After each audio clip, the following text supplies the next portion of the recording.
ಇದು ಬಹಳ ಸೂಕ್ಷ್ಮವಾದ ವಿಚಾರ. ಯಾರೆಲ್ಲ ಮನೆ ಕಟ್ತಾ ಇದ್ದೀರಾ ಅವರು ನೋಡಲೇಬೇಕಾದ ಕಡ್ಡಾಯವಾದ ಒಂದು ವಿಡಿಯೋ ಅಂತ ನಾನು ಅಂದ್ಕೊತೀನಿ.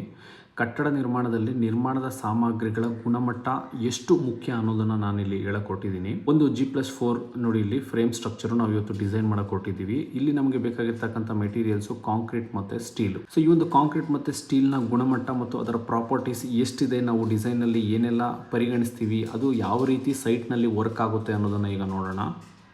ಸೊ ಈಗ ಮೆಟೀರಿಯಲ್ಸ್ನಲ್ಲಿ ನಾವು ಹ್ಯಾಡ್ ಮೆಟೀರಿಯಲ್ಸನ್ನು ಕೊಟ್ಟಾಗ ನಮಗೆ ಇಲ್ಲಿ ಕಾಂಕ್ರೀಟ್ ಅಂತ ಬರುತ್ತೆ. ಸೊ ಕಾಂಕ್ರೀಟ್ನಲ್ಲಿ ನಾನಾ ರೀತಿಯಾದ ಮಿಕ್ಸಸ್ ಇದ್ದಾವೆ. ಸೊ ನಾವಿಲ್ಲಿ M25 ಮಿಕ್ಸನ್ನು ತೊಗೊತಾ ಇದ್ದೀವಿ. ಸೊ ತೊಗೊಂಡಾಗ ನಮಗೆ ಯಾವೆಲ್ಲ ಪ್ರಾಪರ್ಟೀಸ್ ಇಲ್ಲಿ ಕಂಡುಬರುತ್ತೆ. ಸೊ ಈ ಒಂದು ಪ್ರಾಪರ್ಟೀಸ್ನ ನಾವು ಅಬ್ಸರ್ವ್ ಮಾಡ್ತಿದ್ದೀರಾ ಸೈಟ್ನಲ್ಲಿ. ನೋಡಿ, ಇಲ್ಲಿ ಐಸೋಟ್ರೋಪಿಕ್ ಅಂತ ಬಂದಿದೆ. ಐಸೋಟ್ರೋಪಿಕ್ ಅಂದರೆ ಎಲ್ಲ 4 ಕಡೆಯಿಂದನೂ ನಾವು ಲೋಡ್ ಅಪ್ಲೈ ಮಾಡಿದಾಗ ಒಂದೇ ರೀತಿಯಾದ ಪ್ರಾಪರ್ಟಿಯನ್ನು ತೋರಿಸುತ್ತೆ ಕಾಂಕ್ರೀಟು. ಸೊ ಅದಕ್ಕೆ ನಾವು ಐಸೋಟ್ರೋಪಿಕ್ ಅಂತ ಇಲ್ಲಿ ಸೆಲೆಕ್ಟ್ ಮಾಡ್ತೀವಿ.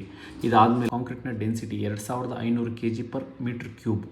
ಇದಾದಮೇಲೆ ಇಲ್ಲಿ ನಮಗೆ ಮೆಕ್ಯಾನಿಕಲ್ ಪ್ರಾಪರ್ಟೀಸ್ ಅಂತ ಬರ್ತಿದೆ. ಎಲಾಸ್ಟಿಕ್ ಮಾಡ್ಯುಲಸ್ ಅಂದರೆ ಒಂದು ವಸ್ತುವಿನ ಮೇಲೆ ತೂಕವನ್ನು ಹಾಕಿದಾಗ ಅದು ತನ್ನ ವಿರೂಪವನ್ನು ಎಷ್ಟು ಪ್ರತಿರೋಧಿಸುತ್ತದೆ, ಅಂದರೆ ತನ್ನ ಶೇಪ್ ಮತ್ತು ಸೈಜ್ನ ಕಳೆದುಕೊಳ್ಳುವ ಮುನ್ನ ಎಷ್ಟು ರೆಸಿಸ್ಟೆನ್ಸ್ನ ತೋರಿಸ್ತದೆ ಅನ್ನೋದನ್ನು ನಾವಿಲ್ಲಿ ಎಲಾಸ್ಟಿಕ್ ಮಾಡ್ಯುಲಸ್ ಅಂತ ಕರಿತೀವಿ. ಅದು 2500 kg/mm².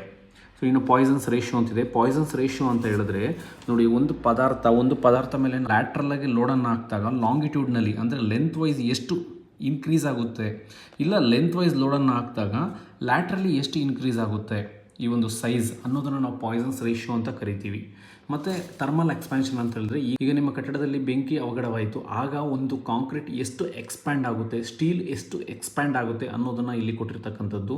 ಸೊ ಇದು 13 μm/°C ಈ ಒಂದು ಮಾಪನ ಇರ್ತಕ್ಕಂಥದ್ದು.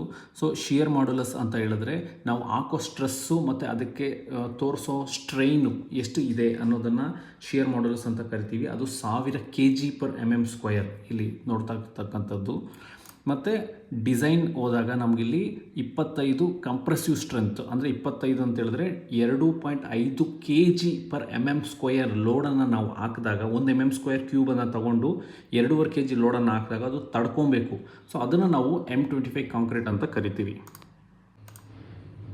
ರೀಬಾರ್ಸ್ಗೆ ಹೋದಾಗ ನಮಗೆ ರೀಬಾರ್ಸ್ನಲ್ಲಿ ಕೂಡ ಇದೇ ರೀತಿಯಾದ ಪ್ರಾಪರ್ಟೀಸ್ ಕಂಡುಬರುತ್ತೆ. ಅದರಲ್ಲೂ ಕೂಡ ಎಲಾಸ್ಟಿಕ್ ಮಾಡ್ಯುಲಸ್ ಇದೆ, ಥರ್ಮಲ್ ಎಕ್ಸ್ಪ್ಯಾನ್ಷನ್ ಇದೆ, ಅಂದರೆ ಬಿಸಿಗೆ ಎಷ್ಟು ಎಕ್ಸ್ಪ್ಯಾಂಡ್ ಆಗುತ್ತೆ. ಎಲಾಸ್ಟಿಕ್ ಮಾಡ್ಯುಲಸ್ ಅದು ಇಲ್ಲಿ ಬಹಳ ಜಾಸ್ತಿ ಇದೆ, ಯಾಕಂದರೆ ಸ್ಟೀಲು ಕಾಂಕ್ರೀಟ್ಗೆ ಕಂಪೇರ್ ಮಾಡಿದ್ರೆ ಎಕ್ಸ್ಪೆನ್ಷನ್ ಜಾಸ್ತಿ ಆಗುತ್ತೆ. ಇಲ್ಲಿ ಡಿಸೈನ್ ಒಂದು ವ್ಯಾಲ್ಯೂಸ್ಗೆ ಬಂದರೆ ನಮಗೆ ಇಲ್ಲಿ ನೋಡ್ಬೋದು, ಒಂದು ಸ್ಟೀಲು 41.5 kg/mm² ಲೋಡನ್ನು ತಗೊಳುತ್ತೆ. ಸೊ ಅದನ್ನು ನಾವು ಇಲ್ಲಿ Fe415, Fe500, Fe550 ಅಂತ ಕರಿತೀವಿ.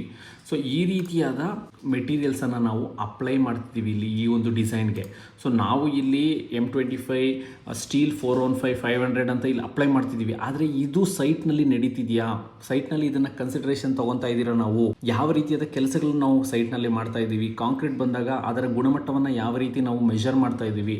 M25 ಕಾಂಕ್ರೀಟ್ ಬಂತು ಅಂತ ಹೇಳಿದ್ರೆ ಅದರಲ್ಲಿ ವಾಟರ್ ಮಿಕ್ಸ್ ಪ್ರಪೋರ್ಷನ್ ಇರುತ್ತೆ, ಇಂಗ್ರೀಡಿಯೆಂಟ್ಸ್ ಇರುತ್ತೆ, ಅದನ್ನೆಲ್ಲ ಸರಿಯಾಗಿ ನಾವು ಮೆಷರ್ ಮಾಡ್ತಾ ಇದ್ದೀವಾ, ಟೆಸ್ಟ್ ಮಾಡ್ತಾ ಇದ್ದೀವಾ, ಕ್ಯೂಬ್ ಟೆಸ್ಟ್ ಮಾಡಿಸ್ಬೇಕಾಗುತ್ತೆ. ಅದರ ಒಂದು ಕಂಪ್ರೆಸಿವ್ ಸ್ಟ್ರೆಂತನ್ನು ನಾವು ವೆರಿಫೈ ಮಾಡಬೇಕಾಗುತ್ತೆ. ಸ್ಟೀಲ್ನ ಸರ್ಟಿಫಿಕೇಟ್ ನಾವು ಕೇಳಿ ಪಡಿಬೇಕಾಗುತ್ತೆ ಸ್ಟೋರ್ಗಳಲ್ಲಿ, ನಾವು ಎಲ್ಲಿ ತೊಗೊತಿರೋ ಅಲ್ಲಿ.